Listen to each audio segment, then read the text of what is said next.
Nice. Yeah. Nice. So this session is about establishing a public bank. And while in the United States this hasn't actually been accomplished since 1919, what we're talking about here is a fairly simple process for moving forward with this type of initiative. It's a complex initiative. It's an expensive initiative. And it takes a lot of organization. So with that in mind, the steps that we're about to describe can work. The other steps that this doesn't describe so much, but I'm going to talk a little bit about with respect to our efforts here in Vermont, is the political mobilization that you need to undertake to make this happen. Because even though these steps that I'm about to describe are a logical set of steps for this type of public initiative, there's a lot of different models for political mobilization. And the ones that we've used here in Vermont may not be appropriate where you are. So during our discussion, I think we can talk a little bit about different models that will work in different places. So with that as an introduction, we'll move along. The first step in starting a public bank is to organize a team of people that agree with you and that want to start one where you are. That's a very good first step because you all will then have a little support group and you'll have a number of different smart people thinking about how to move forward. It doesn't have to be a big group, but at least should have, let's say, 5 or 6 people that are willing to come together and dedicate a fair amount of time over a fairly long period, minimum 2 years, to work together on following these other steps. Obviously, a group like this might change over time, and there are things that happen when groups of people work together that you have to be aware of, like how you're going to make collective decisions, and how you're going to resolve conflict, and how you're going to articulate your goals. All of these things can be sources of conflict and sources of places where groups derail. So it's always good to go into a group decision-making process with some training or technical assistance or a shared reading about all of those issues, so that when conflict does arise, you have a method for dealing with it. And I have a lot of different training materials on that myself, so if any of you would like to see that, we'll organize another class on that topic. Now I'm on to slide 2, step 2, the roadmap to public banking. If you don't see that slide, let me know. But the idea is to work with a core team that you've assembled to identify who all your allies are inside and outside of government. This is what I tend to call stakeholder recruitment and identification. Obviously, you're looking for people that will have an interest in it, and that the interest can be positive or negative. It doesn't all have to be people who are going to support what you're doing. At this stage in the process, it's also a good idea to identify people who probably won't support what you're doing, so you can start to devise a strategy for how to handle that eventuality. After that, you want to conduct a study of the impacts of a public bank on the economy and well-being of your area, and also find other examples of public banks that would be relevant to your local economy. Now, the study is typically a fairly substantial project because evaluating a public bank's impacts means that you have to start looking at what that public bank would be doing, how it would be doing it, how much money it would be mobilizing, where the money would be lended. I know that when we did our study here in Vermont, we had to make a lot of assumptions to feed into the input-output model that we used to evaluate the economic impact. So for this stage, it's also really handy to have somebody who is an economist and who is familiar with economic modeling on your team, because the data that you have to gather and understand and compile and analyze is fairly significant and difficult data. And you have to make some assumptions, as I said, like, okay, if we're going to be doing all this lending in the business sector, what business sector? Is it going to be construction? Is it going to be manufacturing? Is it going to be farming, mining? There's all sorts of different sectors, and each of those sectors have different multipliers and different assumptions that are built in. And so when you're going to be running the numbers through the model, you have to have made those decisions. And that's why it's good to have somebody who's a modeler on your team. The next slide is solving the capitalization issue and understanding how this public bank would be governed.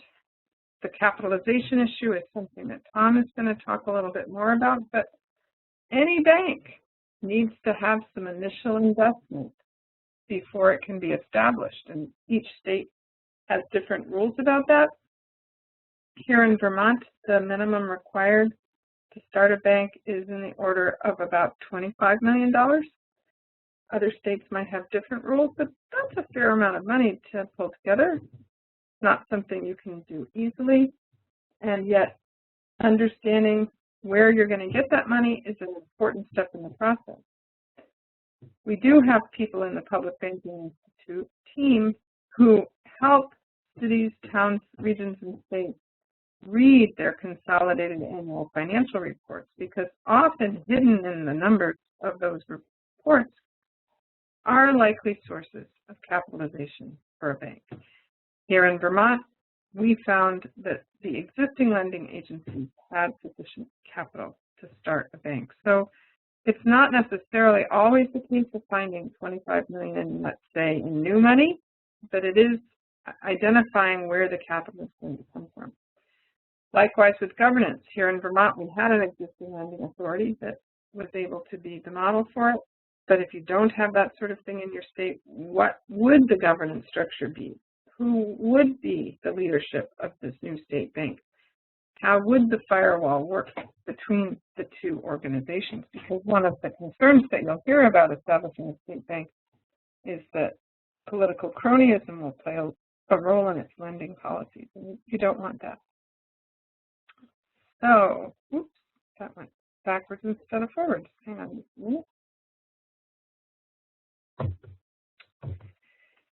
Here we are. The next step in setting up a state bank would be to prepare a plan. Once you know what the impacts are, once you know what the governance is and where you're going to get the money to capitalize it, then you have to figure out what you're going to do with the state bank, what its business plan is, how it's going to grow over time, what its lending portfolio might be, and lots of other questions, because this, as I said, is a complex operation, and it needs to be thought through very carefully, because after all, the taxpayers' money is being put at risk, and you want to make sure that you set it up in the best possible way to minimize the risk as much as possible. So once you have all this information, obviously then you're really ready to start it through whatever adoption process or legislative initiative is necessary to get it established. And so what are the steps to passage in your state or county or city? Who has authority to set up a public bank? Most states have the authority because of our federal government system. Counties and cities, however, typically are creatures of the state. And unless their city or county charter specifically identifies establishing a public bank as one of their vested powers, you're going to need state legislation to either modify the charter, if it's a charter county or a charter city, or to enable the city or county to set up a bank. This typically will run right into the laws in any city or state around what public entities need to do to incur debt, because after all, banks are debt machines. And so whatever needs to happen in the area where you're working to enable a public entity to incur debt will need to happen to establish the state bank or the public bank at whatever level. Now, this next step is really what is going to take quite a long time, likely 2-3 years, I think, at the minimum. I know here in Vermont we've been working on this for about 5 years now, and that is to work through the political process of adoption and making it operational. This hasn't been done in the United States since 1919. Here in Vermont, we're taking a measured step-by-step approach to doing it that seems to be continuing to make progress, and I'll talk about more about that in a minute. So the Vermont experience. Vermont has made quite a lot of progress on the state bank, public bank front over the last few years. And so I thought for this presentation, I would take the steps that the Public Banking Institute has identified, which I just showed you, and tell you Vermont's story through those steps. It isn't exactly how we did it, but it's pretty close. And so it's interesting to see how what we've done here captures that step-by-step process. So what was our first core team? I actually convened the team that has been working on this for the most part for the last 3 years, and that was a group I called the Monetary Policy Advisory Group. This got a lot of chuckles because most people think that monetary policy generally only occurs at the state level or the federal level, not at the state level. And so it was an interesting process to get the group going, but I had worked with the last governor on his election campaign and had the opportunity at an event to ask him what he thought about public banks, because it seemed we were moving into an era where money was going to be tight, and thinking about creative new ways to use our funds and mobilize funds was going to be important for his tenure. Well, what he said shocked me, actually, because it demonstrated how little he knew about public banking. He said, for one, that the Federal Reserve was set up after the Bank of North Dakota had been established, so that the rules had changed after that, which of course wasn't true. He said that the only reason that North Dakota looked healthy as a bank was because of their gas and oil industry, and we don't have that industry here, so that wasn't going to work. That, of course, also wasn't true. Rather than embarrassing him in the meeting, I pulled him aside afterwards and I said, you know, Governor, with all due respect, the knowledge you seem to have about state banking isn't accurate. If I pulled together some type of advisory group, would you at least listen to our findings about this issue of state banking and other monetary policy ideas? And he said yes. So I recruited a bunch of people to get together regularly and talk about monetary policy, including public banking.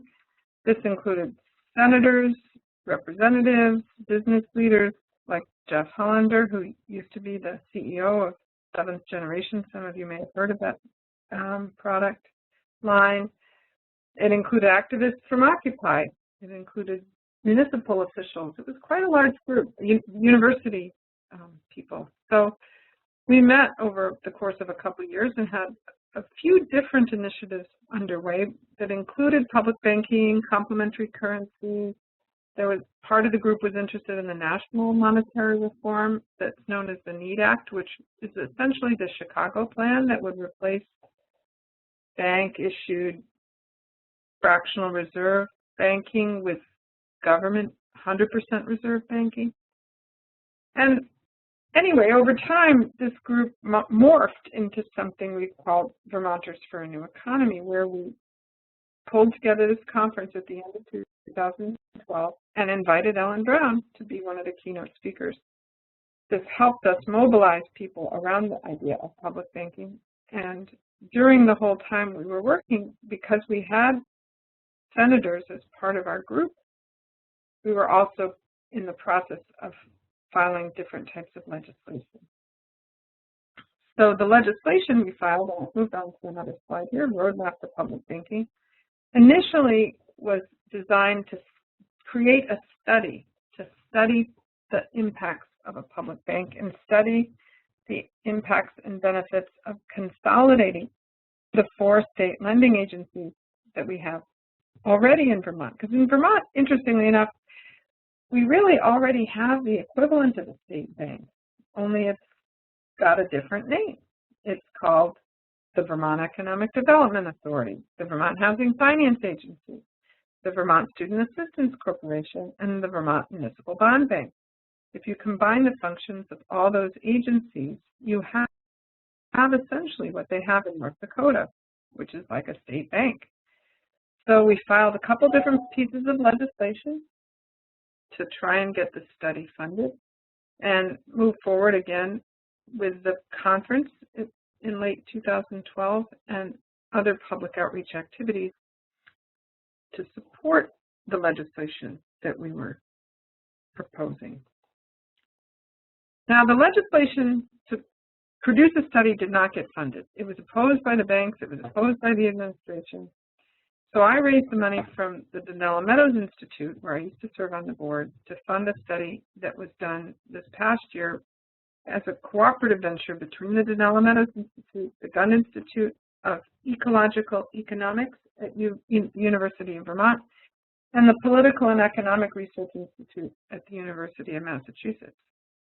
This study found, among other things, that the economic impacts of a public bank in Vermont would create over 2,500 jobs at over 192 million in value-added industry to the state and over 340 million in gross state product. The study also looked at the capital needs of the state, and it looked at how it would be implemented, and it looked at a number of different questions. I have included the study in the materials on WebEx for all of you if you'd like to read it, because looking at how it was done and what it says, I think provides a fairly good guide for how you might proceed in your area to try and do this study. Now, where's the capital come from? That was one of the things that we asked in the study. And as part of the study, we looked very carefully at the balance sheets of the Vermont Economic Development Authority and the Vermont Student Assistance Corporation. And lo and behold, their balance sheet showed more than $50 million in unrestricted assets. Those unrestricted assets are largely on their books as part of the protection for defaults and interest rate risks and other things that Tom will talk more about, I think. But these could be used also to capitalize a bank. These lending agencies currently already do the riskiest part of running a bank, which is the lending part. Only instead of using the state's money to do it, they borrow it from Wall Street and lend it out at a slightly higher rate. So what we're talking about here in Vermont is actually a little simpler than it might be in other places, because we're just short-circuiting that process. Instead of having the state deposit its money in a big bank and then borrow it back for economic development and infrastructure and student loans and municipal needs, we're just saying, let's just use the state money to set up these lending authorities' capital and move forward that way. So then this year, we filed new legislation, Senate 204, to give VITA a banking license and transferred 10% of the treasurer's average daily balance to VITA for economic development purposes.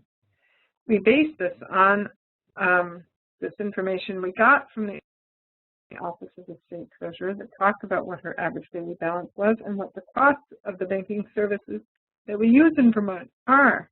So that legislation moved forward this year, and I'm happy to report that the 10% part of the legislation is likely to be passed under a new bill called Senate 220, which is an economic development bill for the state. But it's not likely that VITA will be getting their bank license this year. Again, lots of opposition to this bill from the state administration and the banking community. The state administration is singing right out of the banking community hymnal. They have even used the banking lobbyists' memos as their testimony in the legislature. So what we did as the legislation was being drafted was we put an activity together called New Economy Week. This was part of a national coalition for a new economy last fall between October 10th and 20th. where we engage citizens all over the state in a number of different activities to talk about all the dimensions of a new economy, whether it was measuring progress differently with a genuine progress indicator or gross national happiness, or some of the management tools that are available now with B Corps and co-ops and worker-owned enterprises. The co-ops and worker-owned enterprises also show us new forms of ownership of economic activities that can be more democratic, and also complementary currencies and public banking. So during New Economy Week, I kicked off a campaign to get our town meetings in Vermont to adopt a resolution saying that they wanted a public bank to the legislature this session. The town meetings always occur in Vermont on the second Tuesday of March, or the first Tuesday of March, sorry. And that happens happily to be right about legislative crossover dates. So if there is legislation pending that's having a hard time getting from the House to the Senate or vice versa, having a town meeting vote on it can often give it the additional tug it needs to make it across the aisle. We had 22 towns consider this resolution on their town meeting, and 18 of those 22 towns voted in favor of it, and I've listed them here on the slide. This isn't binding. It's a resolution that towns make to the state legislature, but it is significant that it has such broad support when the administration has even called it the third rail of politics in Vermont at this point in time. So this is an example of how here in Vermont I've worked to mobilize people and mobilize the political support needed to get this through. Not everywhere has town meeting votes, I understand. So whatever works in your area might be something else to consider. I know Michigan and California and Massachusetts all have initiative petitions that citizens can take up. And so that's another idea for public bank advocates if you're interested in doing it that way. All right. Now, this is the event that we had just this week. The legislation has been moving along. The bank license was taken out. The 10% for Vermont seems to be moving forward. And here is the cast of characters that have been involved in all of this.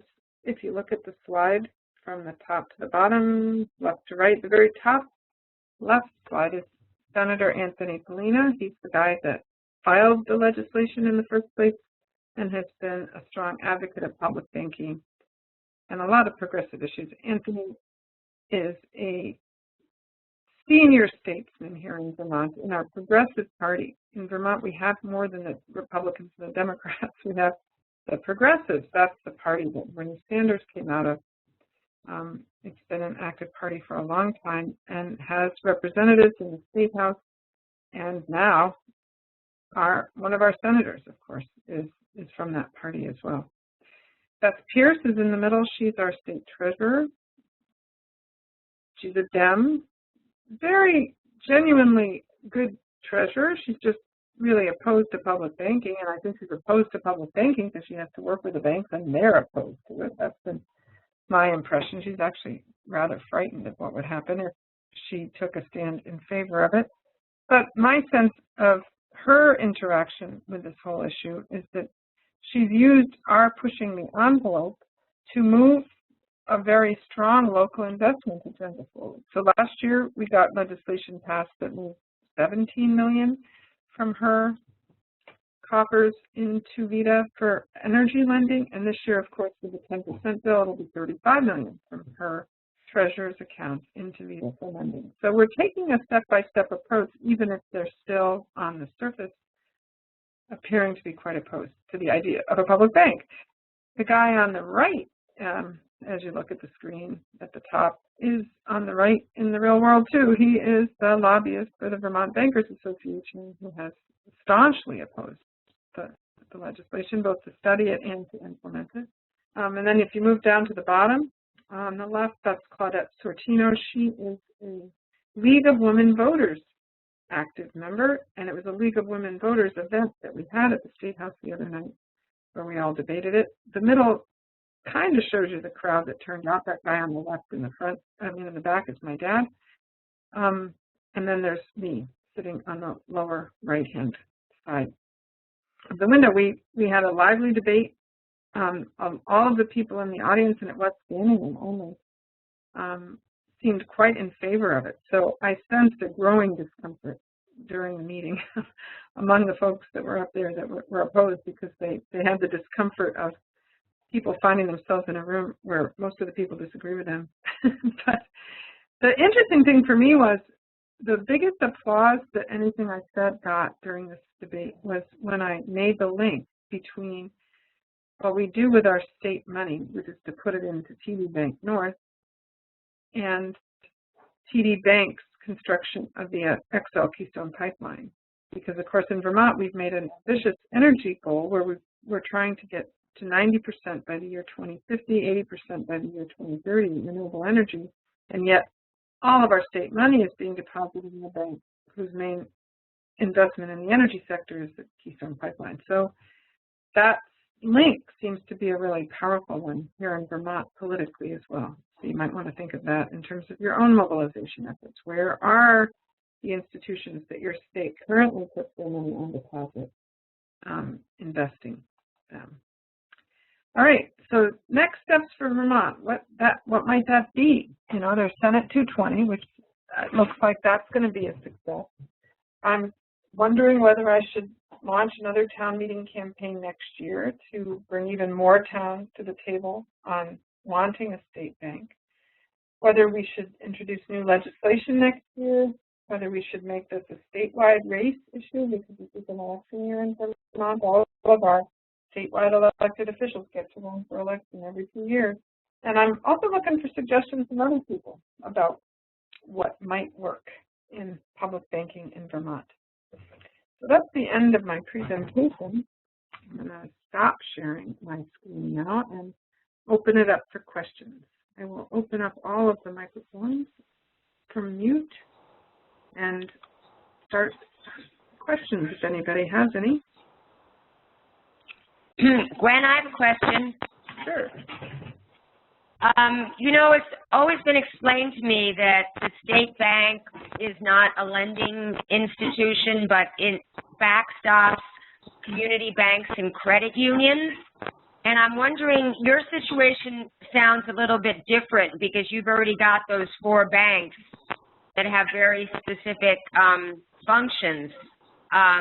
Therefore, I was going to ask you or make a suggestion as far as where you could go to get more support. You and I spoke about this on the phone.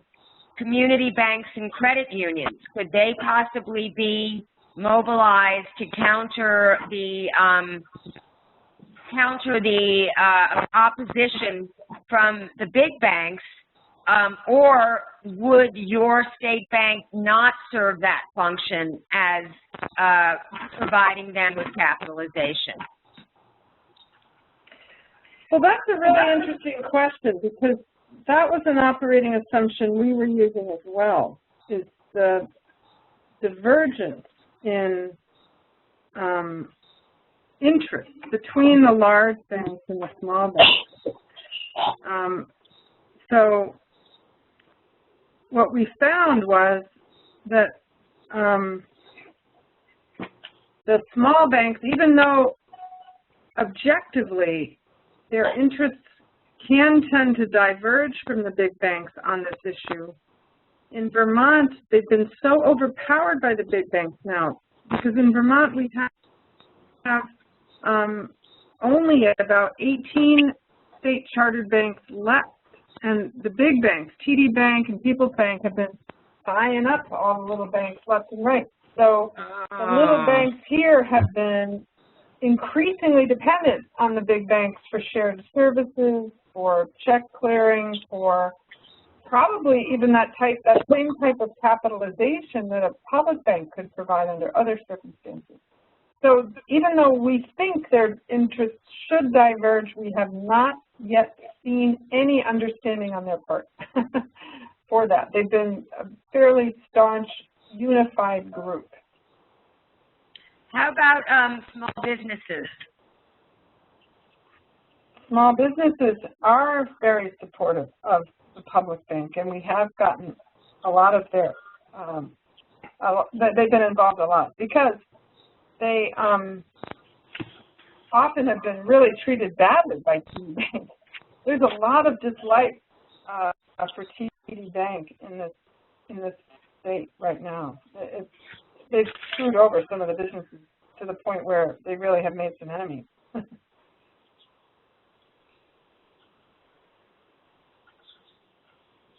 Other questions?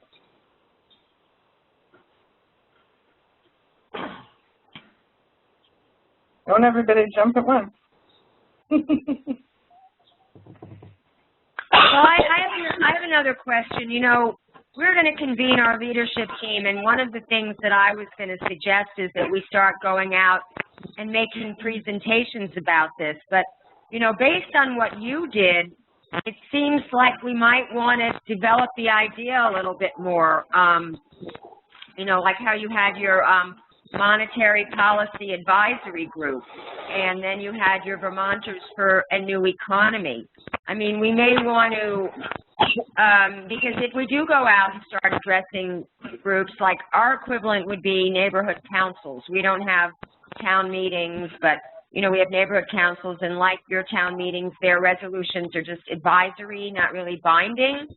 But it seems like that if we go out before we have maybe the study results and all the economic modeling that you talked about, we may have some questions that we might not be prepared to answer, and that would make us look bad. So would you advise waiting to do, but you see, I've been finding it difficult in terms of building the leadership team to find people, so I thought that maybe somehow going around and speaking about it might bring people out of the woodwork, you know, people that I don't even know exist. So it's kind of a catch-22, you know, do we go out and speak about it so we could find people to join the team, or do we run the risk of, you know, looking too unprepared or amateurish? What would you advise? Well, I think that there's different kinds of speaking and different audiences to think about. I don't think it's all of one and none of another, you know. Like, we started having public meetings about it, and we worked with the Vermont Interfaith Action Group, for example, where we organized for them some educational programs on the monetary system. So faith-based groups can often be good allies that aren't necessarily going to demand that you have all the answers right from the start. But, right, you know, might be, so it really sort of depends on your audience and on how you decide to go about recruiting people. I don't think you need to wait until you have all the answers to talk to anybody about it, but I would advise waiting until you have all the answers before you talk to groups of people who are likely to be seriously opposed to it. Yeah. Because that might be where you're going to start to feel kind of uncomfortable when you don't have answers that they want, and they are going to be out to make you look foolish. You can bet on that if they're opposed to it. No question about that. Yeah, you know, without knowing the makeup of we have like 96 neighborhood councils, and without knowing the makeup of all the members, you know, there could very well be some bankers in there or real conservatives that wouldn't get this idea. So I think maybe it is a good idea to hold off on the town meeting and maybe speak to more sympathetic, like-minded groups at first. Oh, totally. Yeah, I agree with you there. I think that'll help you a lot. Because you do need supporters, and you need people who can help you identify some of the questions that are likely to be asked too. Because, you know, I'm getting pretty good at the questions now because I've been out in front of audiences talking about them a lot. But 2 years ago, which is more the equivalent of where you are right now, I wasn't ready for some of the questions. No doubt about it. It was hard. Like, you know, just the language of banking. Tom's really good. I learned a lot even back then from Tom, which is why I've invited him here to do a workshop for all of us, because I have to say, Tom, I read that book of yours, the little primer that he put together before the current book of, that he calls Checking the Bank every time before I would go out and talk to people, just to refresh my memory about the upside down town that banks are in, you know, because they really are. In order to understand banking, we need to look at the world through a lens that it seems upside down to normal people, where debts are assets and liabilities are things we think of as assets. You know? And, you know, capital isn't capital, and it can be confusing, and it's very easy when you're in front of a group of people, especially if there's anybody in that group that's somewhat hostile to what you're saying, to find yourself caught without an answer that you really wish you had. What about the unions? What about the unions? Yeah, have the unions been supportive? That's a good question. Have the unions been supportive? Well, I don't think they have not been supportive, but the Workers' Party would be maybe the group here that would be a large union.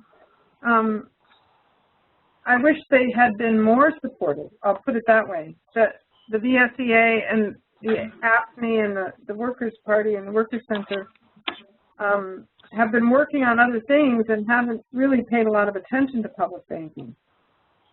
I don't know why, except for the fact that it's a controversial issue, and it's been a controversial issue in Vermont.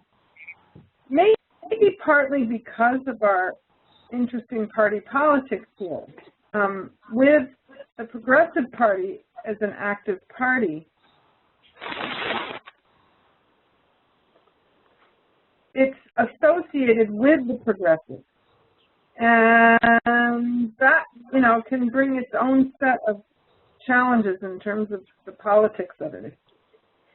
It's just like if you were doing a public bank initiative in your area, and let's say the big champions of it were the Republicans, for example, would that group be your best group to be known as the champions of it if you wanted some widespread support? You know, that's the question you kind of have to answer. And here, because Anthony Polina is a prominent progressive, that alone could have helped change the dynamic of whether or not there's the kind of broad-based support in the state or not. I don't really know. I don't think that's the only reason or even an important reason, but it is a consideration. Well, the reason I asked is, you know, that report that they did, 20 different organizations, Fix LA Coalition, right, where they figured out they're spending more money on Wall Street than on city streets. Right. And, you know, they've attached it to workers' wages, you know, all the money, like $100 billion is how much they're using. Well, let me see how they phrase that. The city has over $100 billion in cash, liquid assets, and debts held with financial companies. So basically, I'm just kind of scrolling through this thing, but well, I'll send it to you. You might not have seen this Fix LA report, but there might be some things in the, yeah. So, yeah, I mean, it's really the unions and a lot of organizations that represent the poor, the working poor, and even the middle class that have supported this. Great. That's a good suggestion. We have been working on them here. It's just, I wouldn't say that they haven't overwhelmed us with their support. Yeah, put it that way. It's not that they're not supportive. It's just they could be more supportive for sure. Yeah, well, they have, I think their biggest thing here and what I'm finding as far as getting them onto the leadership team is they just really have other priorities, and right, they can't spread themselves too thin, which can be a good thing because in our city, the AFL-CIO is huge, and they're like the big elephant in the room, and whenever they work in coalition with anyone, they tend to take it over, and, you know, I was actually fearing trying to get them on board because I've worked with them in other things.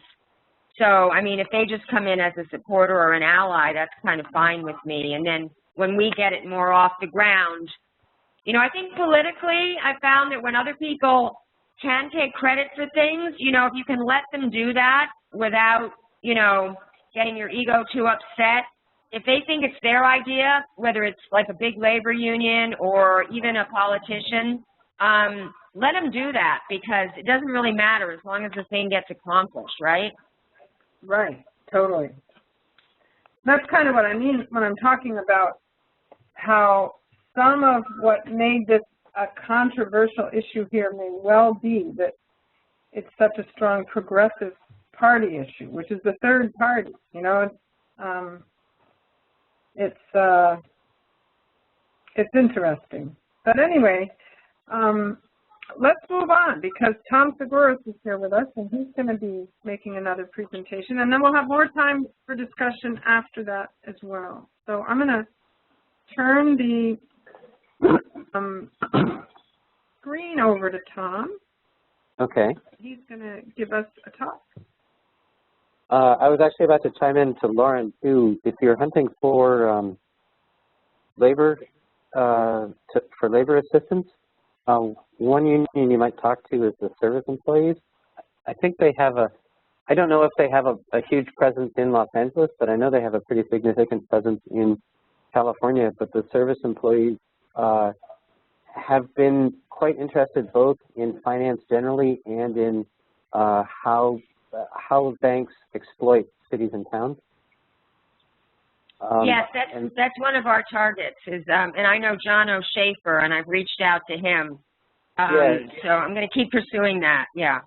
Yeah. I mean, that's I think a connection that if you can make it happen. I know I don't have any insight into the organization. I just know that they have in the past put significant money into into research and advocacy on both aspects of the issue. You know, both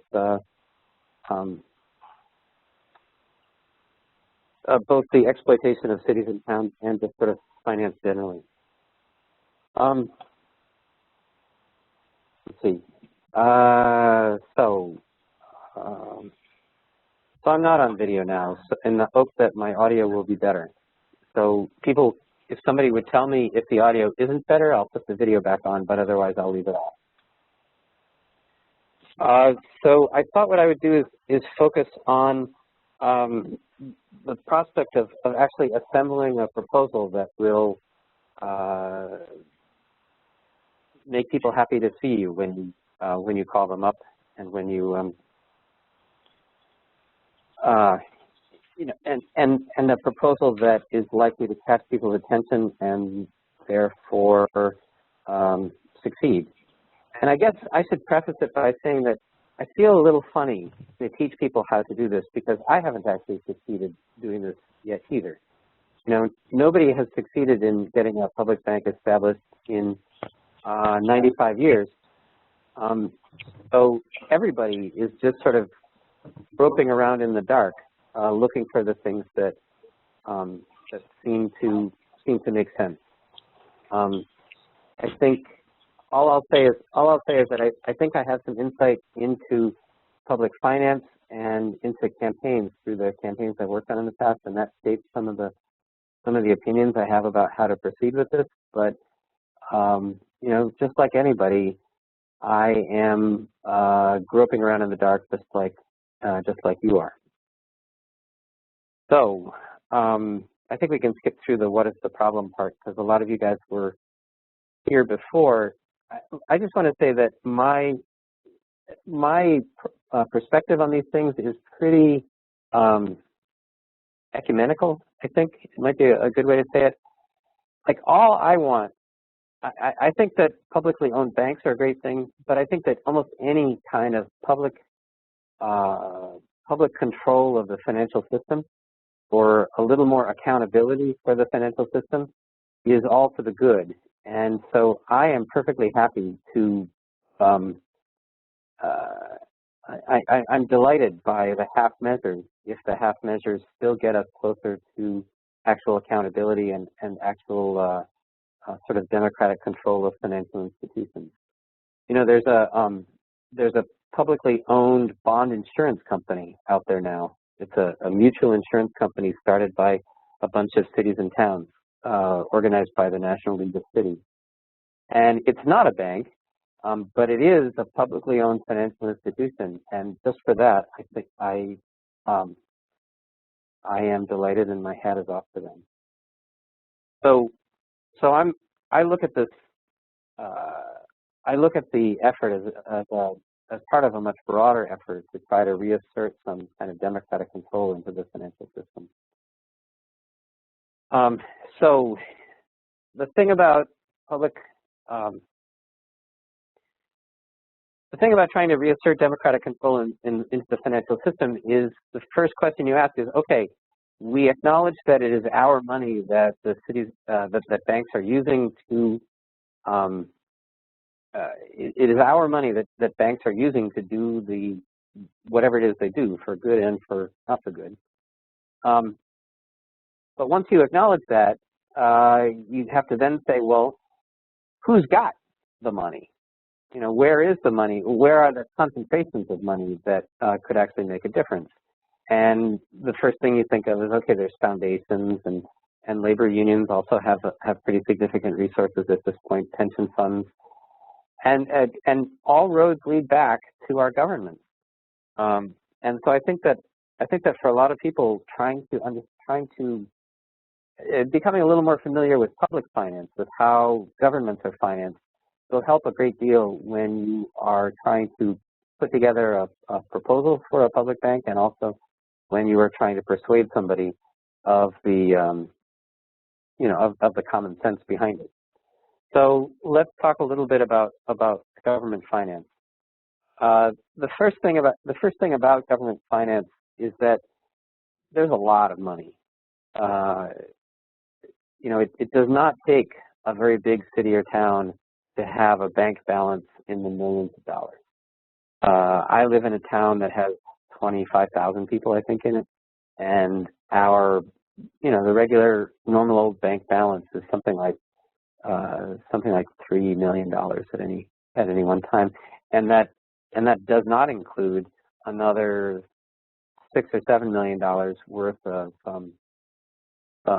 very liquid bonds, bonds that are almost as good as cash. The other thing about it being a lot of money is that it tends to be a lot of transactions.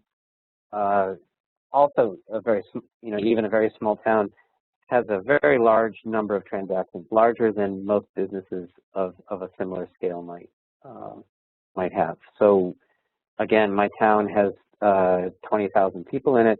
They get quarterly tax payments from 8,000 property owners.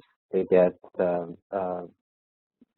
license fees from there's the 20,000 property tax owners, but then there's another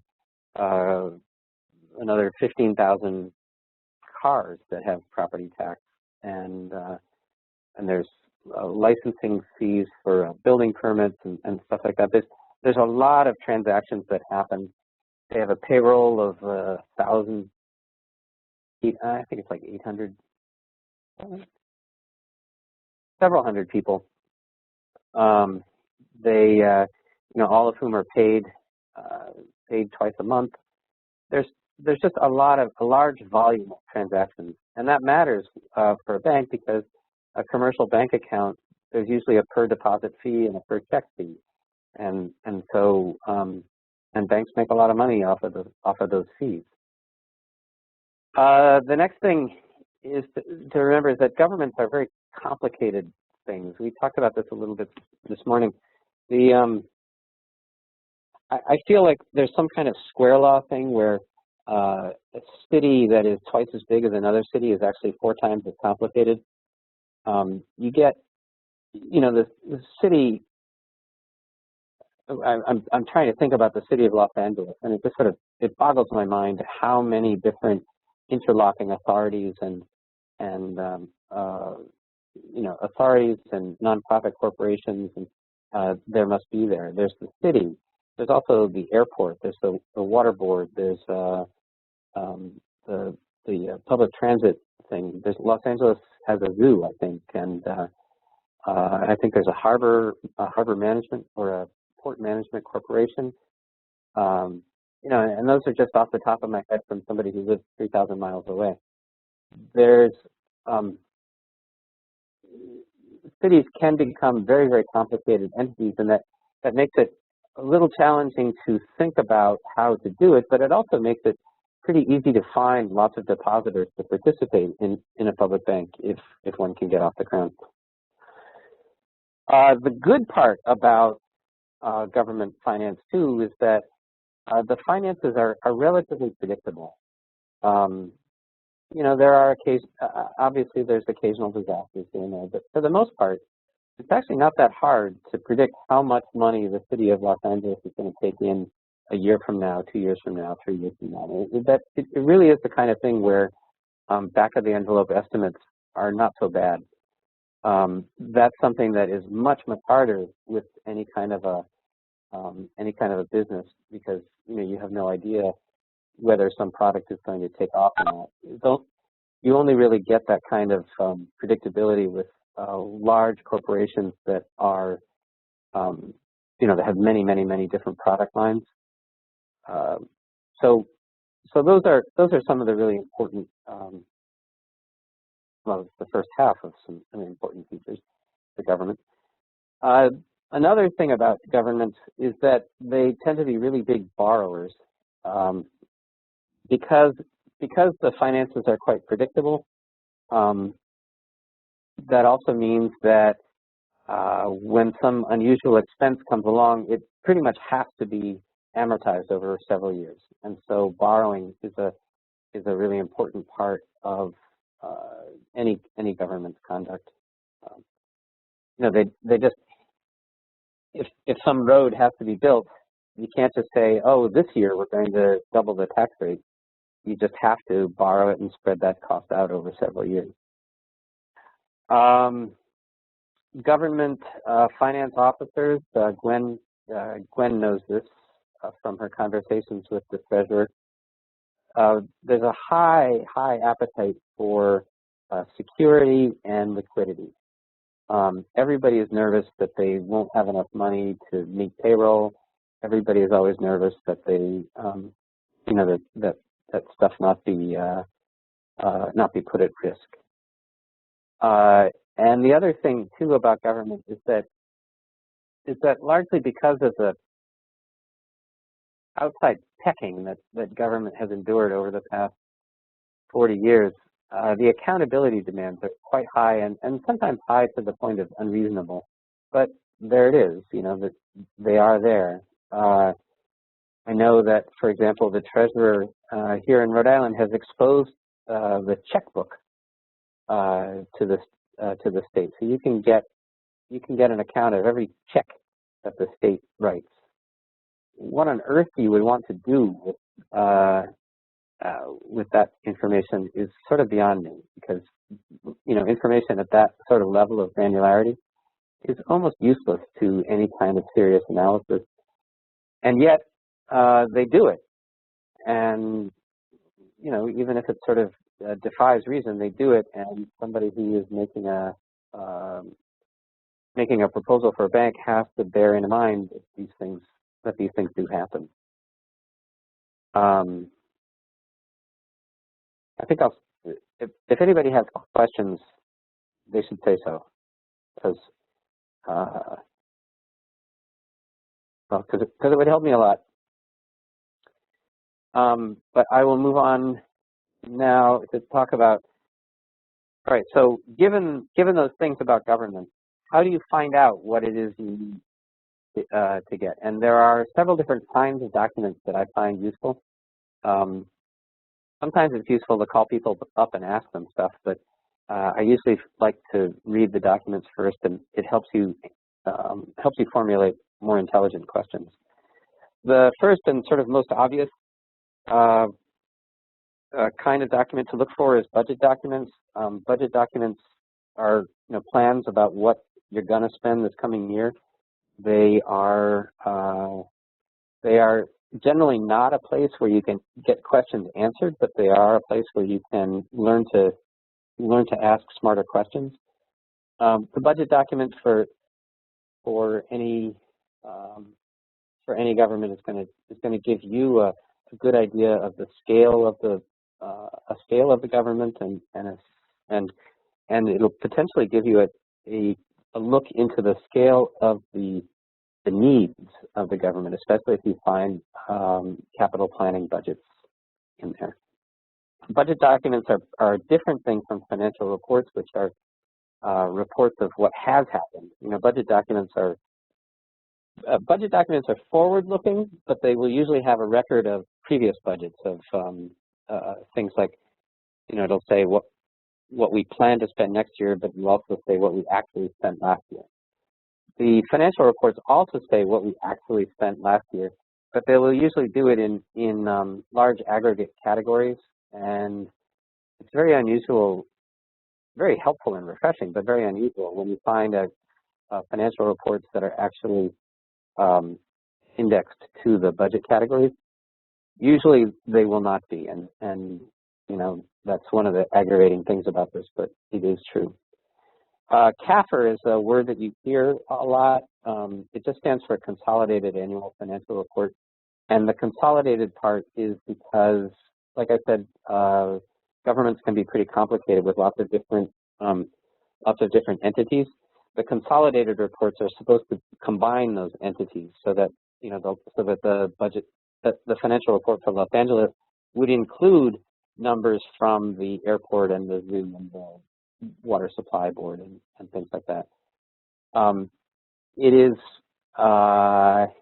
the only entities that Los Angeles can include there, though, are ones that Los Angeles owns or are incorporated by the city. There are also nonprofit corporations that happen to do city-like things, and where the board of that organization happens to be appointed by the mayor, for example. Those may not actually be in the consolidated financial reports, even if they are completely under the control of the mayor, the city council, or something like that. So it's something you should be aware of when you are looking at a consolidated report, just to know that even though it says consolidated, it may not actually have everything. In addition to those things, there are other things that are worth looking at, worth looking for. A lot of times these will be sort of planning documents. You might find federal highway rules require all kinds of planning. There are all kinds of planning requirements for transportation projects, and so there'll be some kind of biannual highway planning report or transportation planning report. And those reports like that, it's much more mixed bag, but reports like that can give you really important insight into upcoming capital needs. That if you find some clean water finance report, it can tell you that, okay, next year this city is planning to borrow $75 million to improve its sewers. Well, that's information that you can probably use when you are putting together a proposal to establish a lender, because if you can come up with a lender that plausibly has $75 million worth of lending capacity, you can go to your city council or your state senator and say, look, if you do this, you won't have to go to the bond market. And then they're also often it's often worth looking for just sort of other kinds of special reports, because they will typically be reports. Well, here's an example. I did a proposal recently for some activists in South Carolina, and in the process of pulling together that proposal, I found a report that talked about the upcoming capital needs for all the very, very small towns in South Carolina, and I found another report that talked about the shortcomings in the capital markets for businesses in South Carolina. And then it was an excellent report that divided that actually estimated the amount of the shortfall in different industry sectors. You know, it said in agriculture you see a shortfall of this, and the electronics world, the shortfall looks like it's going to be that, and so on. And that was really useful because what I could do was I could make a proposal that actually addressed exactly those features, so that the same state senators and representatives who commissioned that report, I mean, that report was kind of lame because it outlined all these capital problems, and then at the end, it really had nothing in the way of solutions. And so I was able to make a proposal that actually said, hey, you know, relevant to that report that came out last October, here are some actual solutions that are more than just hoping for something to come along that will help. So in your hunting, like Lauren, when you're hunting around for data about Los Angeles, I would look for, you know, cast your net pretty widely and look for all these different kinds of things, because they can help you in assembling a proposal. Any questions? All right. So that proposal, make one. And here's the part where it's always kind of intimidating, because when you sit down to start typing, well, the page actually looks a lot like this slide does right now, very empty. And you say, well, what do I put there? And I find that the best thing to do is to start by thinking of a purpose. And so the example I just gave you for South Carolina, it was pretty easy to come up with a purpose, because I was in possession of a couple of documents that said, boy, we've got these problems. And so I could say, oh, how about we come up with a bank to solve those problems? And so I did. I mean, who knows whether it's going to, it's now in the process. It's now being circulated, and we'll see how effective it is. But it was much easier to get people's attention by saying, look, you've identified a problem, here's a solution. And I think I would encourage everybody who's thinking about trying to do this to identify a purpose. And the purpose might be reducing lending costs for the city. It might be reducing lending costs, borrowing costs for small towns around the area. It might be making credit more available to small businesses. It might be chasing payday lenders out of the community. It might be, I mean, there's any number of things you can think of that involve credit that you can harness for this purpose. And I wouldn't, I think it's worth remembering that institutions, you know, they grow and change. You shouldn't be too worried about there being you know, about being too specific. The Bank of North Dakota, you know, we keep coming back to this one example we have. The Bank of North Dakota was basically started to be, in order to be a credit facility for a grain elevator. You know, it was started with a very, very specific purpose.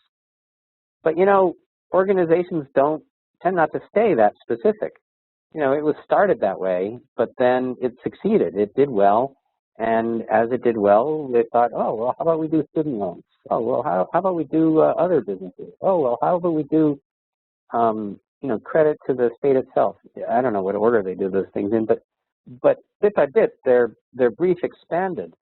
But it was the agricultural credit and the support among the farmers of North Dakota that made that provided the political will to make it happen. And you know, and then the rest is how it expanded its brief after that. And so I'd encourage everybody to find a purpose, no matter how narrow it seems, just to get your foot in the door, and you know, and be strategic about choosing the purpose. You can choose one to that you think will appeal to the constituency that you think will have to pass. For example, if you think that you're going to have to do a voter initiative to get it passed, maybe affordable housing is a valuable issue to keep for. And so maybe you can cast the bank as an affordable housing initiative and thereby make it into something that is appealing to voters. If you're talking to people in the, if you're talking to city councilors who are worried about the interest costs or the exploitation of the city by local banks, by the big banks, then see if you can craft something that will reduce borrowing costs or at least give the city control over its financial business. I mean, be strategic about that. Oh, well, and that's what I meant to say right there. Think of a purpose. Think of who you're going to have to appeal to, and then find a purpose that will appeal to them. And maybe the purpose, maybe it's two purposes that you think of, but find some focus that because not only will it help appeal to them, it will help you when you are doing your business plan and the financial projections that you're gonna wind up doing. So once you have identified your purpose and the constituency, well, now the goal is to plan a campaign and appeal to them. And now the campaign that you plan, you might couch it in different ways. If your purpose is to reduce borrowing costs for the city of Los Angeles, then your financial projections or your economic projections should focus on borrowing costs. If the purpose that you're thinking of is that you want to increase access to capital for businesses, then the kinds of things that you would project forward would have more to do with economic conditions and the borrowing ability of the capital available to businesses. If what you imagine is that the capital made available by this public bank would go to clean water finance projects, then maybe the appropriate measure is to predict how many sewer projects can be completed in the next 5 years, and therefore how much cleaner the water will be. The tools that you want to provide your campaign are going to be slightly different depending on the purpose that you've identified. And then comes the homework step of actually doing the homework and providing the materials for the campaign that you're on, that you're about to undertake.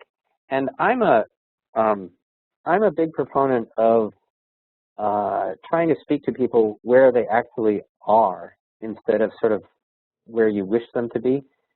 I agree with the idea that a democratically controlled financial system will,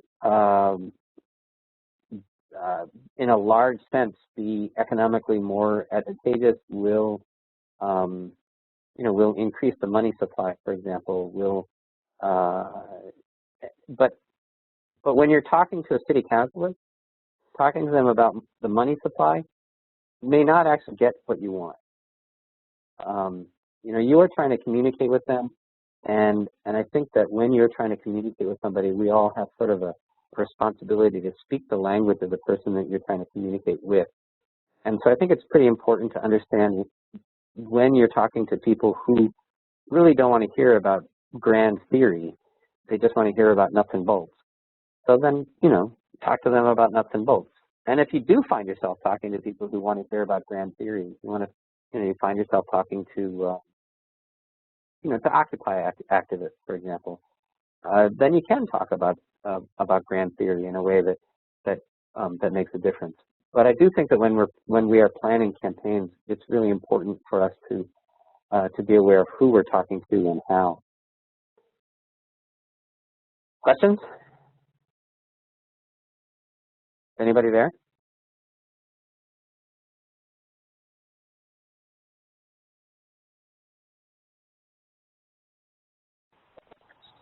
Okay. I'm here. I don't know who else. Okay. Just a second. You know what? What is this like here? Like you're talking. I'm talking to my computer. I'm in my room, sitting by myself, talking to my computer. So. I know. I've done it to a dead phone before too, so it's okay. Yeah. I just want some feedback. All right. So financial projections are a little bit different from a business plan. Wait. Can you hear me? I didn't realize. Yeah, I have a question. I didn't realize that I had to unmute myself, and that's why you weren't hearing me. This is really crucial, this question, because someone else, maybe it was Gwen, suggested to me in a conversation that maybe this should be a green bank or something like that. And what I'm hearing from you is you're counseling us to make the purpose very specific. But it seems to me that if it has a multi-purpose, like every single issue that you've just mentioned can get completely different constituencies in Los Angeles. We're having a huge affordable housing crisis right now. It's really on the front pages. And, that would be big. The other thing is, there was just this report, Fixed LA, on how much the city is spending on interest and fees. So when I mentioned that to the deputy mayor in charge of budget and innovation, that seemed to interest him the most. And then also, obviously, we're always talking about our aging infrastructure.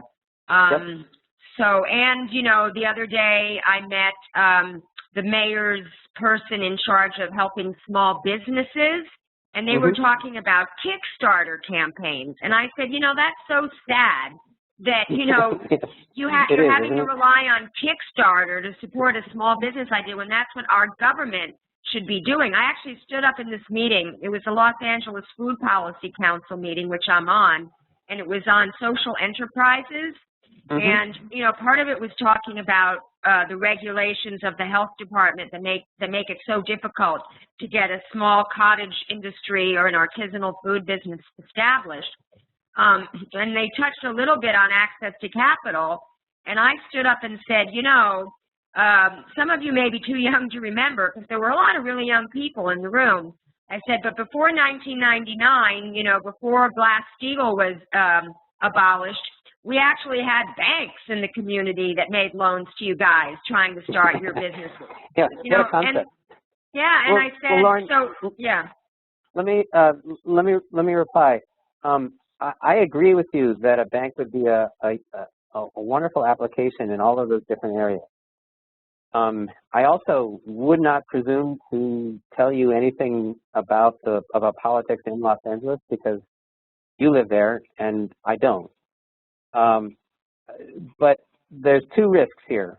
One is that if you make a proposal that appears to be all things to all people,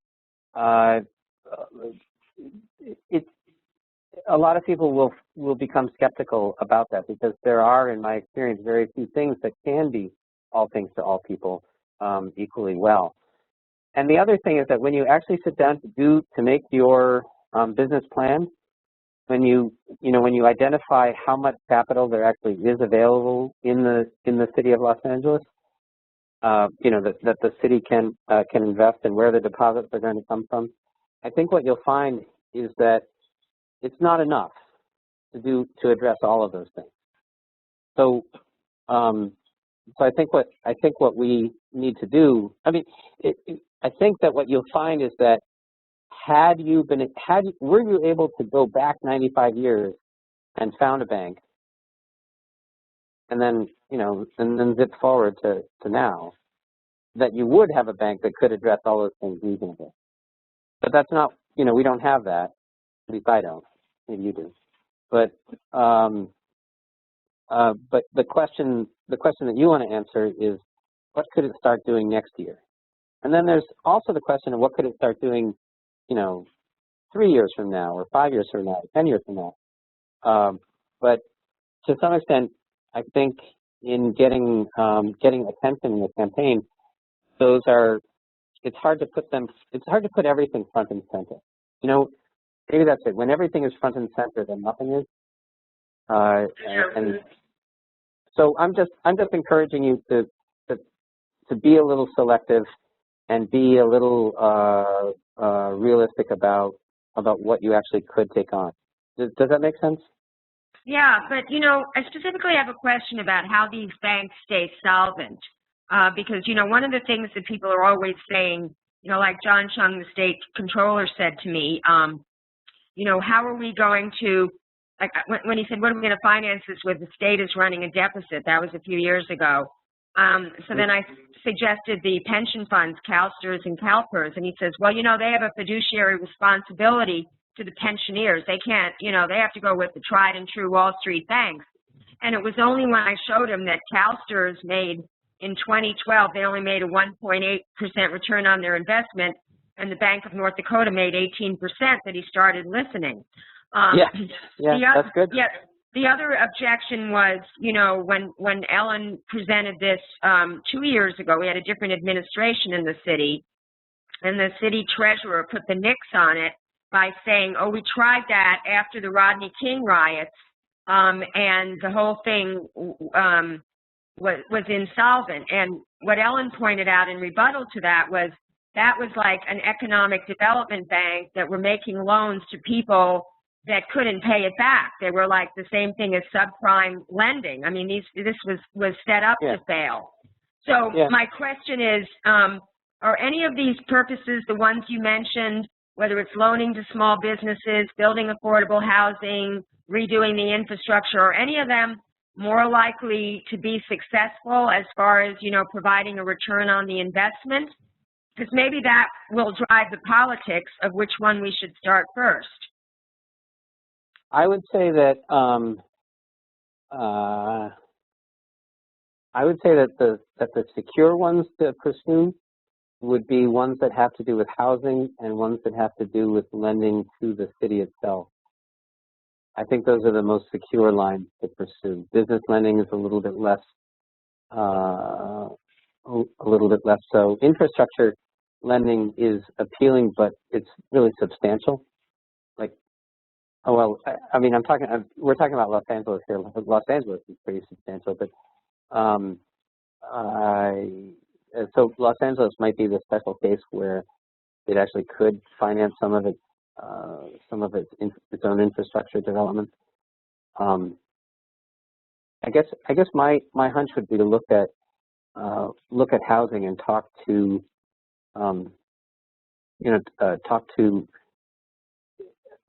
I'm pretty sure that Los Angeles is filled with nonprofit housing developers of one kind or another. Yeah. And I think that talking to some of them about whether they see and feel a capital squeeze, I mean, whether they have as much as they need, and do they need more, that would be a place to start. Those would be the things that I would think of as the sort of more secure alternative. Business lending is probably as big a need. I mean, business lending is a funny thing because, there's the Vermont Economic Development Agency. We have the Rhode Island Economic Development Corporation. There are agencies like that in, as far as I can tell, every state in the country and every city of more than maybe 50,000 people in the whole country. And what they are is like an implicit acknowledgement that the credit markets are broken. These are the concrete manifestation of the fact that businesses that can succeed can't get credit from banks. Yeah. And because there are so many businesses in that situation, they have developed the political will to get agencies like these created in every government in the country that we have. So there is something there, and there are secure ways to do it. The problem always happens when when it's only an economic development agency. It really takes a great deal of self-control to to keep it pure. A guy, actually, a former vice president at the North Dakota Bank, he said, well, I never met an economic development official who didn't think a loan was going to perform. And exactly, I thought, wait a minute, that's really true. What he pointed out was that in his state, when the doors are closed and the economic development officials are making their plans about what's going to happen, in that room is him, a banker, a professional sourpuss, sort of putting the brakes on some of the idiocy. And so I think that sort of in a cultural sense, it ensures against some of the things that I think they're probably talking about the the post-Rodney King lending binge. When people are just lending willy-nilly. I mean, you can't have that, but there is middle ground between lending willy-nilly and not lending at all, and there's middle ground that is quite responsible, and but again, now you're it's a harder case to make, right? And now that you're trying to make this harder case, you're going to find yourself losing some support from people whose support you need. Whereas if you can say, we're going to invest in mortgages because the mortgage market is broken too, or we're going to invest in mortgages, we're going to save people from foreclosures by buying up, by doing short sales and selling back to the current owners, things like that. Using, doing what they're proposing doing in, is it Sonoma County where they're proposing doing using eminent domain? Richmond. Richmond is the city, right? Yeah, you're right, Richmond. Yeah. So there's stuff like that you can, I mean, you don't, using eminent domain, talking about eminent domain makes it instantly more controversial. Oh yeah. In a practical sense, I think that a lot of the title problems that were produced by the mortgage problem are eventually only going to get solved through eminent domain. But this is whether to bring that up in the course of pulling together a campaign to support a public bank. That's a political question, and I would defer to the people who live in that city to decide whether that's a viable way to get the support that you want. Yeah, no. I think those people, unfortunately, although, in my personal politics, I like to help the ones that have the least political power, but those people have the least political power. So I wouldn't start with that at all. And also using that term eminent domain would be a huge red flag. But yeah. The question is, so there's lots of housing stuff you could do. Structurally, can we start with one thing and then expand the purpose, or do you think that would be really difficult? That once there was no. I'm talking about using that narrow purpose to get the door open. Right. To get an organization established. But think about it this way: once an organization exists, once you magically get the voter initiative to establish it, or you get a majority on the city council to do it, or you get the mayor to figure out that there's some way that he could do it by fiat. Somehow you create a Bank of Los Angeles, and now it's sitting out there. It has some board. It has a director. The director reports to the board every month, and they all sit around and they think, and after a year or so, they are sitting around and thinking, and they're thinking, this housing stuff that we started out to do is really going great, but a lot of our subsidized housing residents have a really hard time with these exploitive check cashing and payday lending agencies. We now have the resources to take on some of those guys and provide a much better, cheaper alternative for our, for people who live in the housing that we have built. What do you think about that, board? And the board thinks about it and says, yeah, gosh, we think that's a great idea. Okay. And so now you've expanded from one strength, you've expanded to another line of business. You know what, though? I can see how that would work in that example because the constituency is the same. The same people that need the affordable housing also need cheaper access to credit. But I don't know if that would then, you know, because once you get that board, they're all very like-minded people and they're very protective of their turfs. So well, then, yeah, right, how do you get, yeah. Yeah, but this is not a banking problem. This is an organizational dynamics problem. Well, that's what I'm asking you about. You know, and I guess what I'm saying is that I have some observations to make, but I don't have any hugely more. I don't have any huge claim to expertise in this more than perhaps you do. Is Gwen still on the call? Because Gwen is there, and she knows there's got to be a reason why there's 4 separate banks in Vermont, and that's how it started. Well, I think it's a lot of the reasons that Tom is describing, that it's a slow evolutionary process here where sector by sector they dealt with credit failures, and without really ever taking a step back and saying, gosh, you know, this whole market is a problem, you know, and why is that? And, you know, it's been a very difficult dance, as far as I understand it, with the banks, because every time they moved into a failed credit area, you know, they were moving into an area that the banks thought they had kind of a monopoly on. And so there's this very interesting kind of tentativity between the two. The tentativity maybe isn't even a word, but, you know, that's why these heads of VITA and all of these groups are so afraid of going up against the banks, I think, because they have to work with them. They already were in their sort of territory, and they have to keep that delicate balance going between what they can do and what the banks do. Lauren, if I could offer a more positive example, though, I would point back to the Bank of North Dakota and to say, look, somehow these guys managed to start a bank whose purpose was just financing farmers around the operation of the grain silo that went along with it.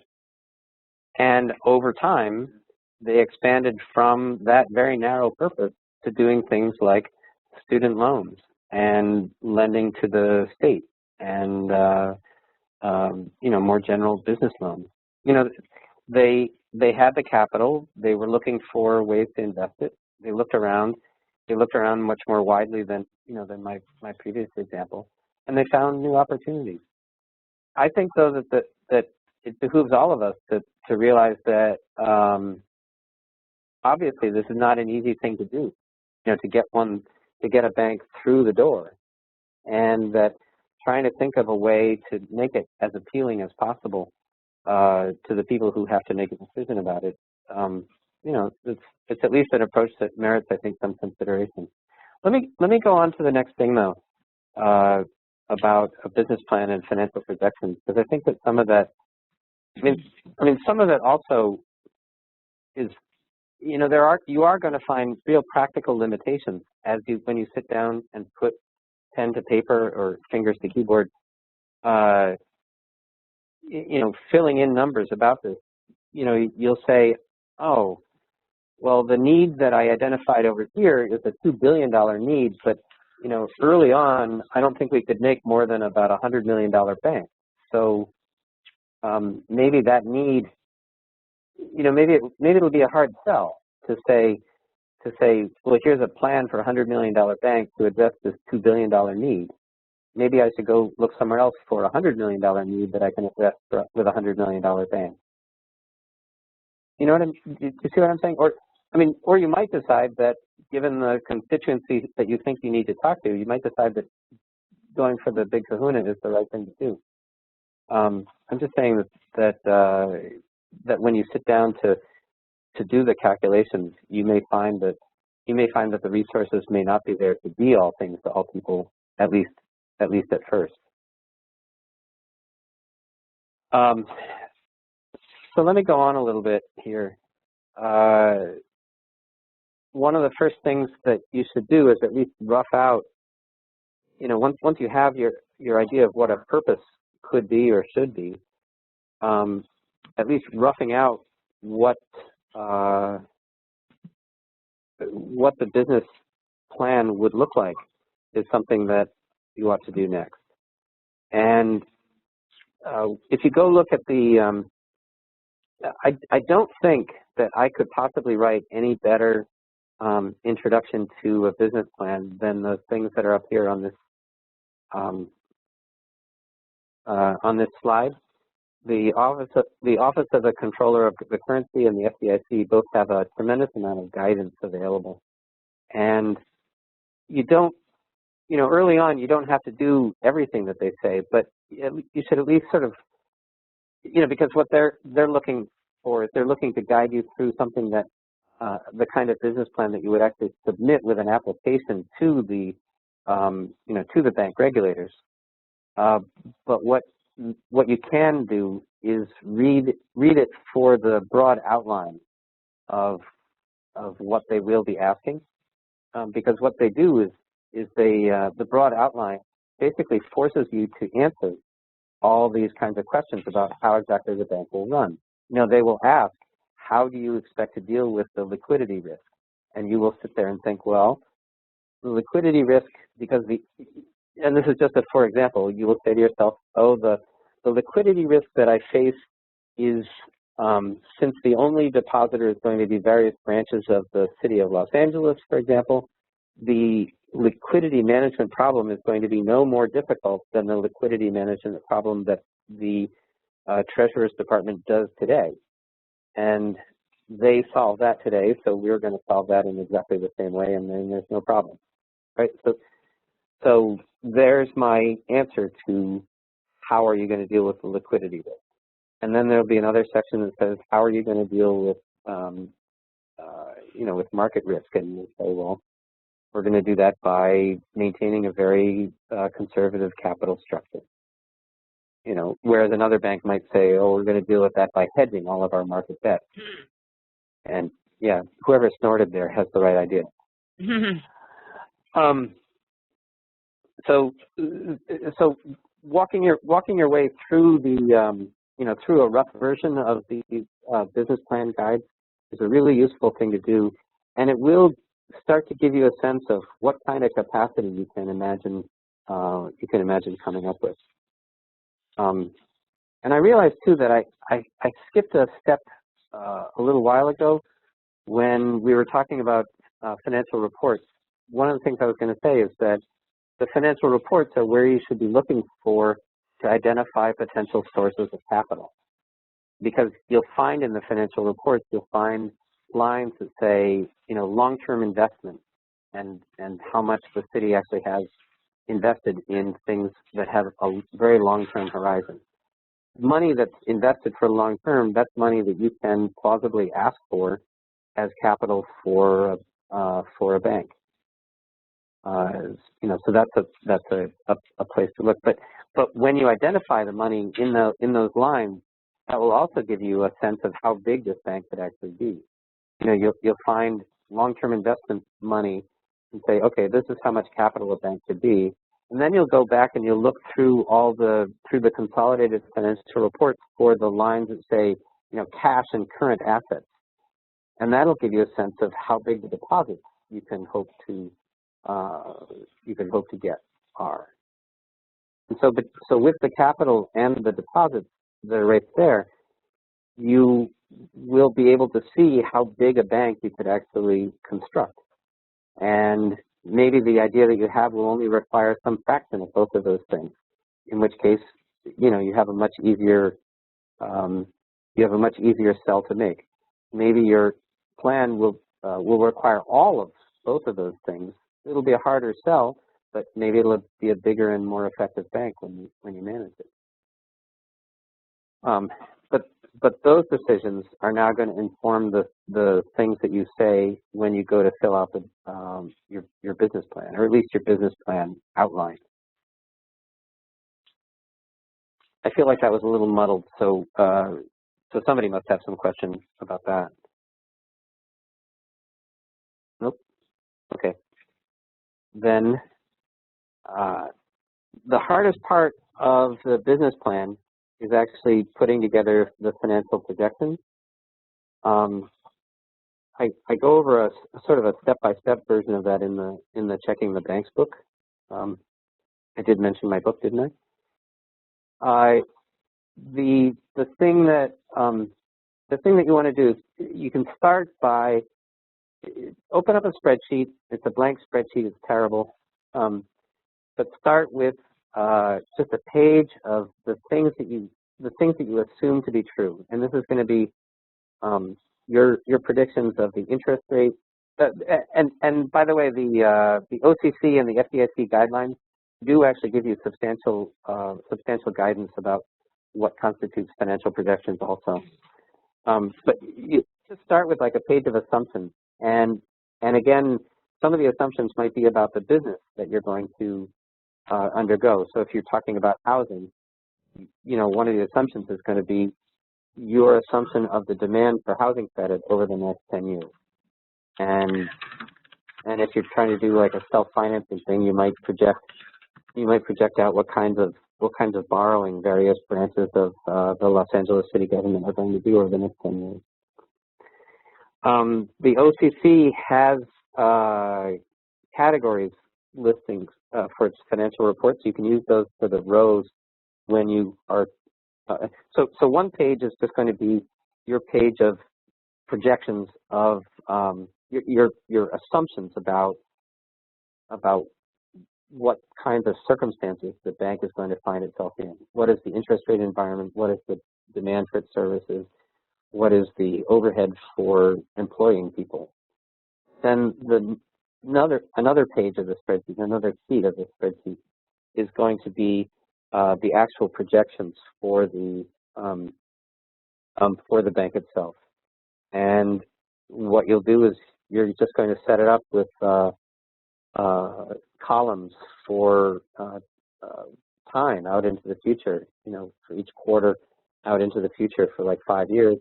And then the rows are going to be essentially balance sheet, the rows from the balance sheets that we saw in this morning's workshop, but you can get them off of the OCC website. The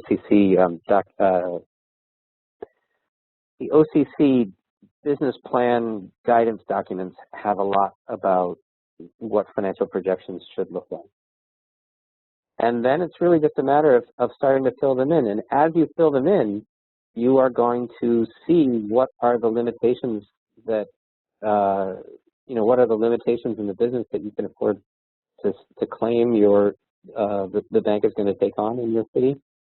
You might have some ideas about, as you fill them in, you might have some ideas about other things that a bank could take on as well.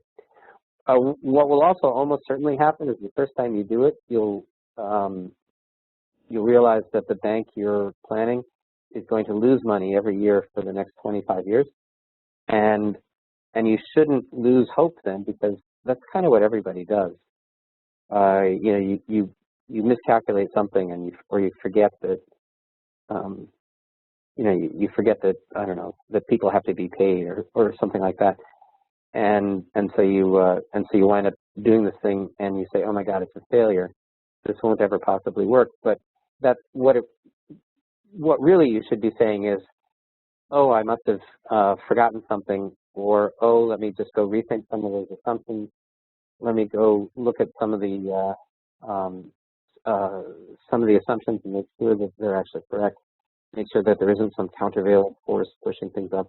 I mean, people do found banks, and banks do succeed. So it is probably true that by reconsidering the various things that go into this, you will be able to find a way that it can survive over time. But that is really the process, and this is the hardest and kind of most time-consuming part of it. But the good news is that when you've done it, when you're done, you can answer all the questions that get thrown at you. We're closing in on, I think, on the end of our hour. So I thought this last part here, this last section here, is really just sort of a list of things that may not be the big public bank model of the Bank of North Dakota, but they are all viable opportunities and viable different shapes for a publicly owned bank to be. Again, most of these are outlined in my book, but you can do things that range from I wrote a little thing about how to beef up a CDFI, a community development financial institution. It's possible to create a bank that really exists only on paper, that and whose purpose is very, very limited, and would only be would only really exist in order to provide a small number of large loans to community development financial institutions, which community development financial institution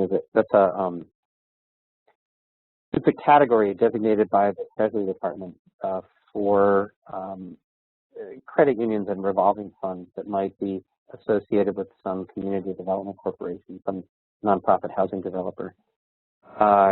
You could do services to poor people like check cashing or payday lending, which would be a very small thing, but really valuable in some communities. Self-financing, we sort of talked about that. That one purpose for a bank might be simply allowing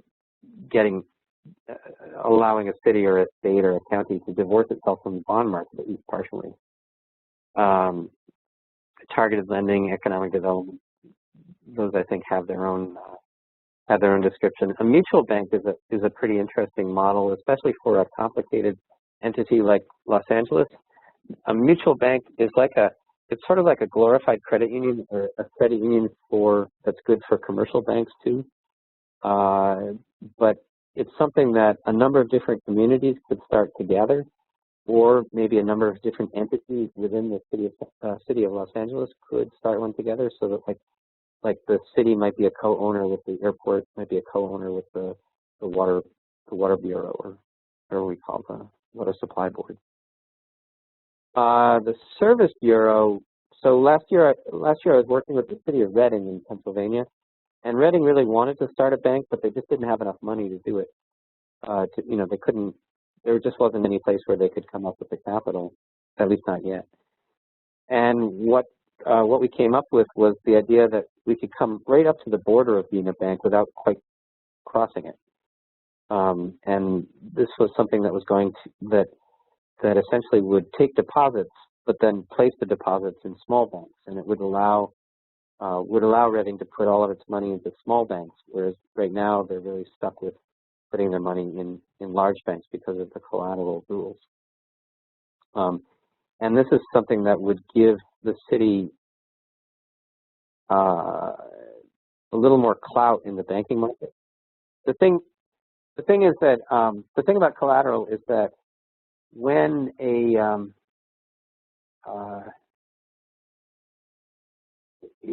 if you're a bank and I'm a city and I come to you with $10 million and I say, here, put this in your bank, but it has to be collateralized. If you don't already own the collateral, then you have to go buy it. And what fun is that? Because I've given you $10 million and then you go spend it, and now you're stuck, right? Because you want to be a bank and not a money market fund. So you've sort of just undone your bankness by doing that.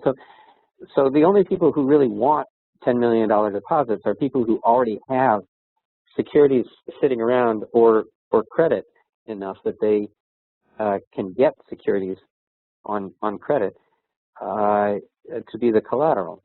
And what that means is that only really the biggest banks want a $10 million deposit. And so the city of Reading, when they want to choose a new bank, they're sort of forced to choose between Wells Fargo and Bank of America and JP Morgan and TD Bank maybe, and really not that many other choices. The little banks in their town just can't afford to take those kinds of deposits. But the service bureau that they're planning to set up will be able to split up those deposits so that they can take so that the service bureau can take $10 million and put $1 million in this little bank and $2 million in that little bank and another $1 million in that little bank, and split them up that way. And that way they can put their money in the community banks that actually care about the city of Reading. And the relationship between the bank and the service bureau and the bank becomes a lot simpler than the relationship is currently between the city of Reading and the and Wells Fargo. You know, the city of Reading has 36 or 37 bank accounts at Wells Fargo. Switching to another bank is just a royal pain in the neck, and nobody wants to do it. But through the service bureau, those 36 bank accounts would be turned into one bank account, and all the checks would all be written on the service bureau. So if you wanted to switch from Wells Fargo to somebody else, you could just switch instead of having to take 6 months to do it. And so that's a way that the city can not found a bank, but can acquire a lot more clout in the banking market than it had before. And so I think that that's sort of very much worth considering too. And then the assemblage of parts thing is basically to say, look, the point is to try to increase the democratic accountability in the financial system, and that there's a lot of different ways to do it. If you could have a service bureau accepting deposits, and you could create within it a little fund that loans money to community development financial institutions, you may not have a bank, but you would have something that could be acting a great deal like one. And you'd also have something that, like I was saying before, it would be an organization, it would have a board, and if it was successful, the board would eventually decide, probably the board would eventually decide, hey, wouldn't it be great if we were actually a bank? And then, it would be half a step to becoming a bank instead of a giant step. So those are, a bunch of different ways to approach the question of how to establish a public bank. And I guess what I suggest that people do is think about the Isaiah Berlin essay about hedgehogs and foxes. I don't know if people are familiar with that or not, but the idea is that a hedgehog really only knows one thing, one big thing. And foxes, though, know lots of little things. And, foxes are adaptable in a way that a hedgehog is just not. And I'd encourage everybody to be a fox when they're trying to think about how to think of a public bank and where to fit it in the government that they're trying to approach. And I think that's pretty much all that I have right here. And so let's do questions. Thanks, Tom. That was really, really helpful, I think. Are there questions, comments? Anybody feel more like a fox now that you've listened to all of this than a hedgehog? What do you feel, like a hedgehog and you just want to curl up and... Yeah, exactly. Or a little overwhelmed. I have a couple of questions. Shoot. You mentioned that people are starting banks. I'm wondering if we have any examples of, since the financial collapse, who are starting banks, even if they're private banks, because I think it would be useful to consult with those people.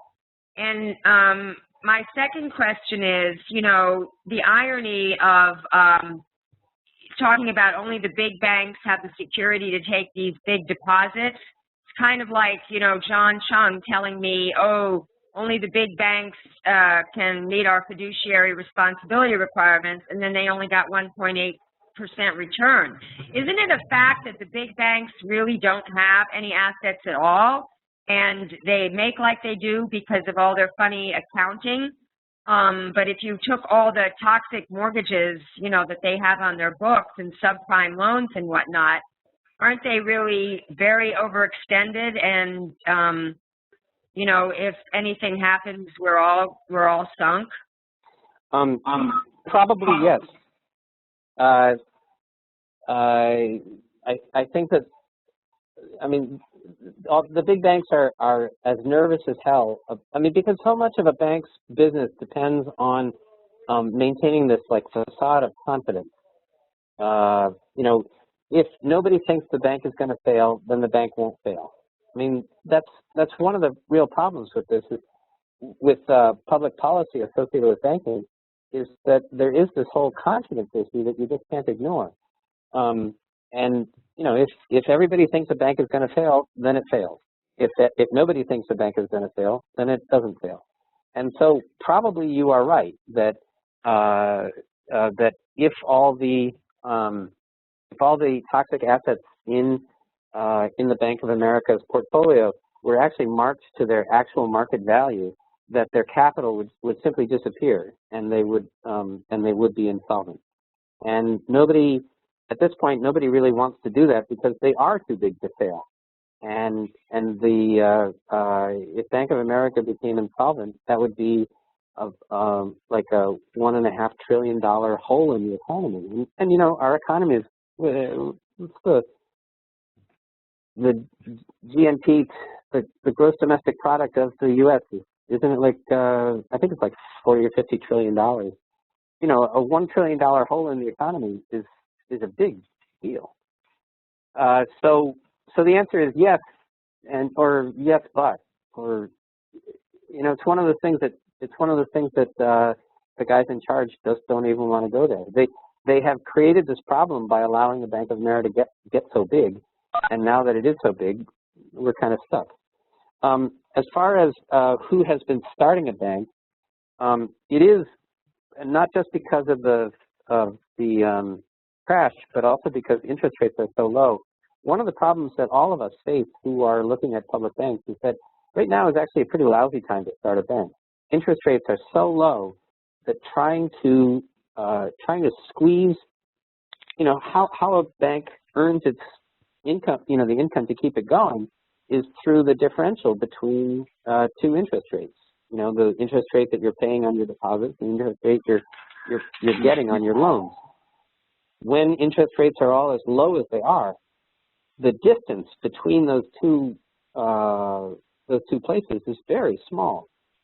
And so it's very hard to come up with a model, and you'll find this when you're doing your financial projections. It's very, very hard to come up with a model that will actually earn enough money to support itself. I mean, you have to find really substantial piles of money in order to get an adequate income out of, you know, fractions of a percent. However, it's not impossible. The one I read about most recently was a bunch of Amish have raised $25 million to start a bank in kind of squack in the middle of Pennsylvania. I forget the name of the town, but it's going to be a $25 million bank. I mean, that's how much they've raised to get it underway. So it's going to be a little tiny bank, and it's going to serve that community and maybe the 5 or 6 towns right in the area. And they have set their sights relatively low, but they have identified a hole in the market that they intend to fill. And you know, I have no doubt that they're going to be able to. So it is possible. It's just, you know, it's challenging. And how do we get out of these deals that we have with the big banks? Because I think one of the biggest selling points that I've been finding when talking to people is to say we would pay interest to ourselves. So instead of paying it to the Wall Street banks that are going out there and, you know, making these derivative products that they're selling to sovereign wealth funds, we're actually keeping the money circulating in the community. But I mean, aren't we into these? Yeah. Plus, let me say too. When people say that, when people say there is no risk to the Bank of America, they're overlooking one of the biggest risks there is of all, which is that Bank of America is going to steal from you. Yeah. You know, Bank of America may not go under, but Bank of America is almost certainly going to come up with some kind of deal that the city of Los Angeles would be better off without.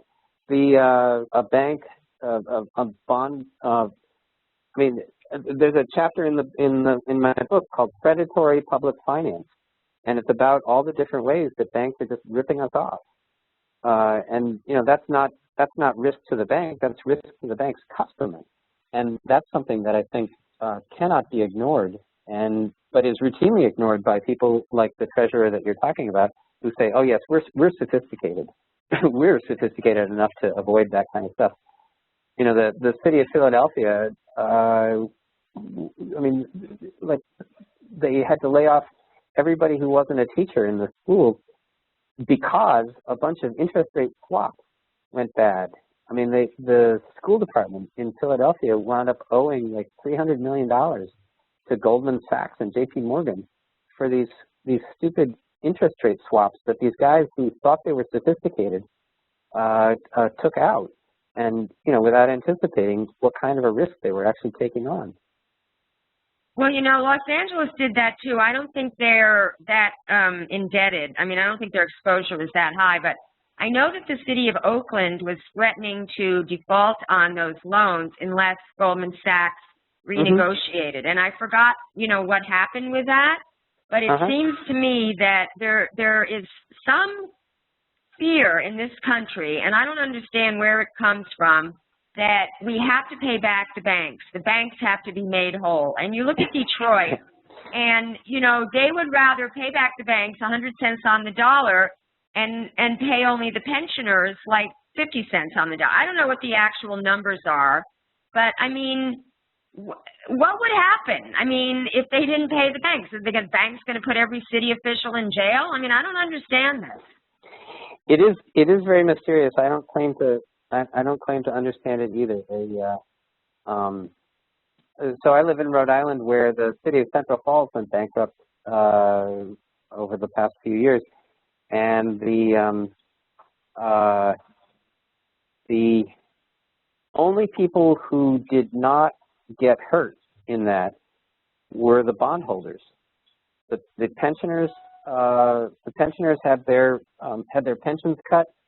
The city employees got laid off. The library got closed. The community center was closed. The parks were closed. I mean, everybody got hit except for the bondholders. You know, and somehow we live in this world where the people where the financial debts we owe are unassailable, whereas every other debt that a city or town owes is negotiable. I don't get how that works, but I do get that part of the reason is the stranglehold that Wall Street finance holds over everybody else, and what I see these kinds of initiatives as being is a way to fight back against that stranglehold, and that's why I'm doing this.